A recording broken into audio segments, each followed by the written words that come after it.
Sarah. Thanks for sitting down and talking to us Hi. today. Thank you so much. Yeah, I'm glad to be here. um, Everybody, this is Sarah from the Alzheimer's Association, and she's here to talk to us a little bit about what you guys are raising money for today. So, thank you all very much for helping. Sarah, why don't you start us off with what is your position in Alzheimer's Association? So I'm here based in San Diego, and I do the North County Walk, one of our fundraising events, and I also do an event called The Longest Day. We're the San Diego chapter is one of about 80 chapters across the whole country. Yeah, that's how I was able to get a hold of you because I'm local to this area, but Alzheimer's Association helps every people within all of the United States and Yes. even a little bit worldwide. Wide, is that right? Our main focus is on helping families and people affected by it in the US. But as we were talking about yesterday, we do a lot of research. And so we do research in 21 different countries. Yeah, that's amazing. I know we have a lot of different audience from all parts of the globe, and Yeah, they probably help research in those areas too. absolutely. Absolutely. Um, Can you tell us a little bit about how Alzheimer's affects people? How it affects like physically for those hurt by it, and then maybe a little bit on how families deal with their loved ones.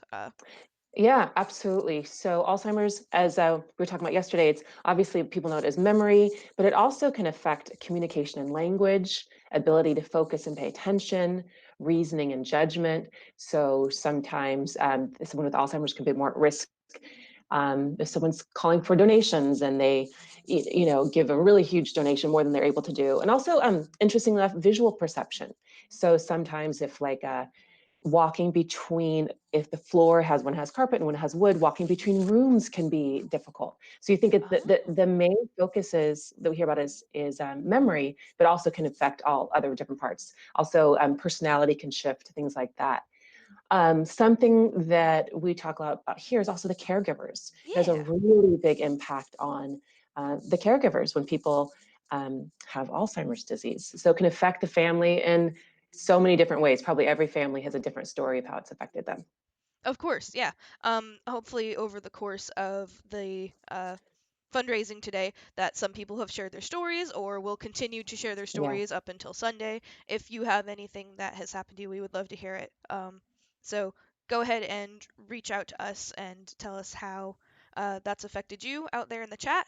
Um, I know that Alzheimer's is the sixth leading cause of death in the United States. Yes. How does that happen? Like you because like you touched on it earlier, you only hear Mhm. about uh the memory Yeah. situation most times. So, Absolutely. It's a great question. So sixth leading cause of death in the US. And as sometimes what happens is the brain doesn't give the organs the right signals anymore. So remembering to swallow, remembering how to breathe, all of those things can the organs simply aren't getting the right messages from the brain anymore.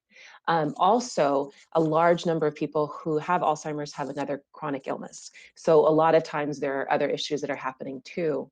Um, and it's actually 1 in 3 people over, I think, over a certain age die with Alzheimer's, not of Alzheimer's, but but with. die with Alzheimer's or related dementia. Yeah.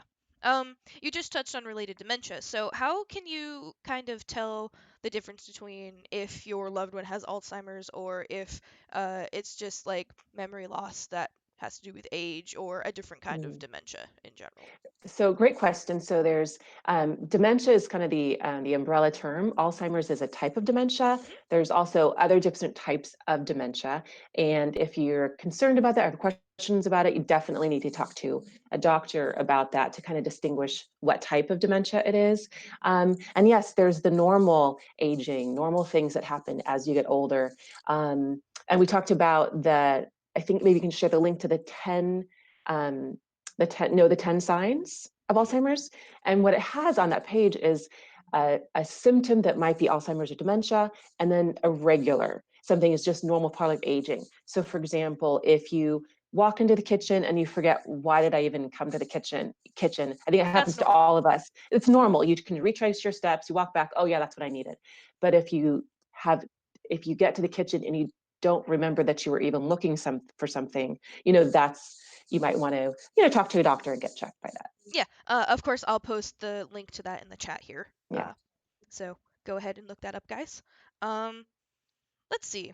What else do we got? Oh, we touched on caregivers. I know that Hmm. because so many people have dementia, not dementia, so many people have Alzheimer's or dementia, Hmm. Hmm. um, and that's just an kind of an unfortunate but like really common kind of part of aging. There are a lot of caregivers that like don't get paid or don't get recognized. Maybe it's just like Absolutely. you have to deal with Absolutely. your mom and it's Yeah. like, well, I don't want to put her in a home. So, can you Right. touch on some of that? And Absolutely. yeah. Well, I also wanted to say that we do have a lot of resources here because being a caregiver is not easy. Mhm. It can be very challenging. And so, as our website alz.org, which you can probably put in the chat also, that's Yep. got a lot of different resources. One of my favorite resources that we have is the 24/7 helpline. So this is staffed by master's levels clinicians. It's so meaning people that understand Alzheimer's, dementia, aging, all of this.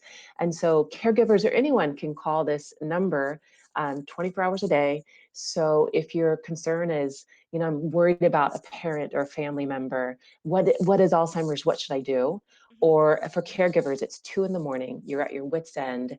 You don't know what to do. You need someone to like understand what you're going through, perhaps give you some advice or suggestions or connect you to resources in your area. Um, I think that the helpline is an amazing resource. Also, a lot of times you have adult parents or adult children who are in one city, the parent is in another Mhm. state or city. And so the helpline can connect you with resources in the other state or um, deal with that, the geographical differences that might be there. I just had a thought. Mhm. This wasn't something we discussed before, but I know, like, say in the case of a natural disaster, and especially if you have adult children living different places, and it's like, Mhm. my parent has Alzheimer's. Like, can the helpline or are there any resources out there with your organization that can help? Like, get them reached out to the proper, like, oh, I don't know if they're making it through the storm okay because they're have Alzheimer's and maybe they forgot to stock up on gas or something. Yeah, that's a great point because Alzheimer's really affects all different areas of Hmm. someone's lives. The daily life. There's financial issues. There's legal issues. All of that. And so connecting with your local chapter and the resources. There's so many resources in each city, and so the local chapter can help connect you with the resources that are there in your city. Yeah, Mhm. absolutely.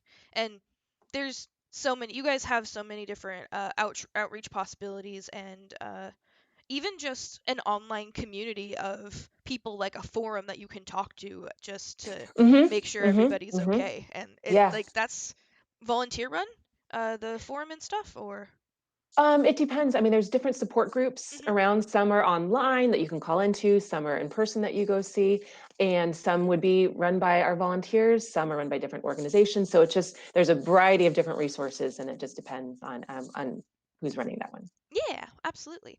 Um, do you think you can tell us about a little bit how their donations are going to help Alzheimer's Association with Yeah. whether it's through the local chapter or maybe you can talk a little bit about how donations will help with the run. Uh, what kind of run is So, it? It is oh, a the walk to end Alzheimer's. Yeah, we do the walk to end Alzheimer's. yeah. So sure, Mhm. absolutely. So we do, as I said, we're a national organization, and we do programs and services for families and people that are dealing with it. So first and foremost, people who are dealing with it, how to help them navigate it, the helpline, care consultants, that support groups, that type of thing. We also are actively looking for a cure, looking for a way, because right now there is no medicine or no way to stop it, slow it down, or prevent it. Yeah, And that's so really we're, unfortunate considering so many people live with this. yes, yes. So right now, we do, like I said, research in 21 different countries around the world. We do focus on the best research in the world because wherever cure or medicine to slow it down is found helps everybody. So we have to focus on research, and we also do advocacy. So at a state level and a federal level also.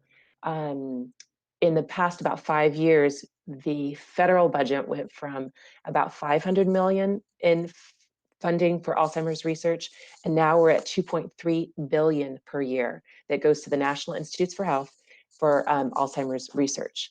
And that is a result of our volunteer advocates, our advocacy program. Um, so that's another area of focus and where we can really have a big impact also. Right.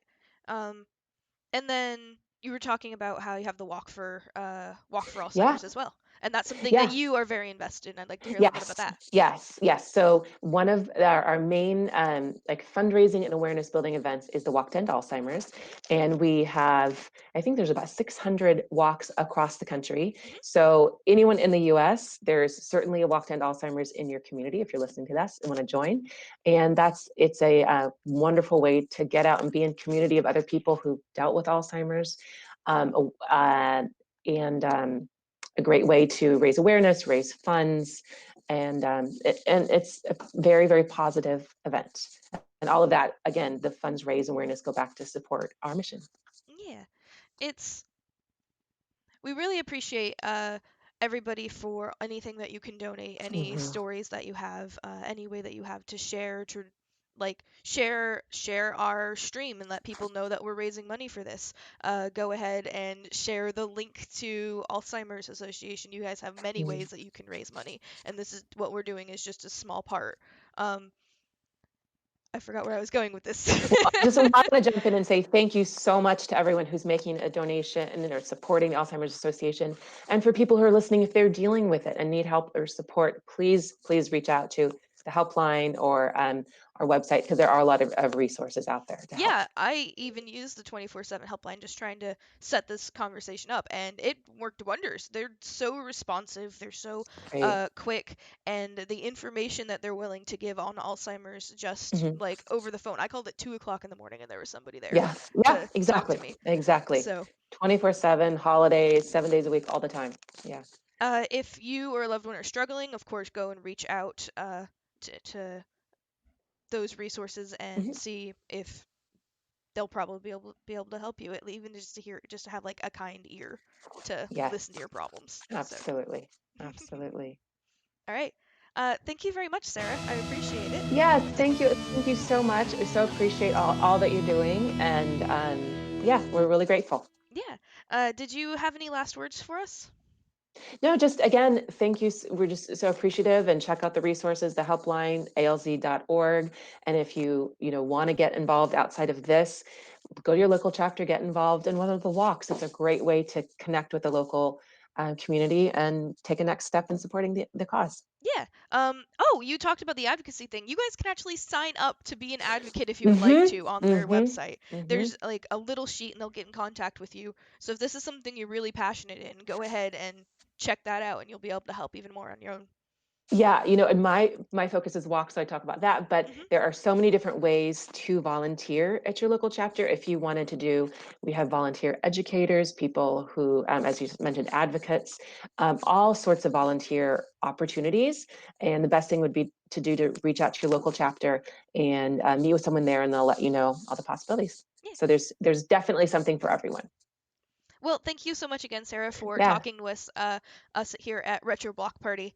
And uh, I think that's going to be it. We're Okay. headed back off to Future Pixel. Awesome. Okay. Thank you so much. Bye, guys.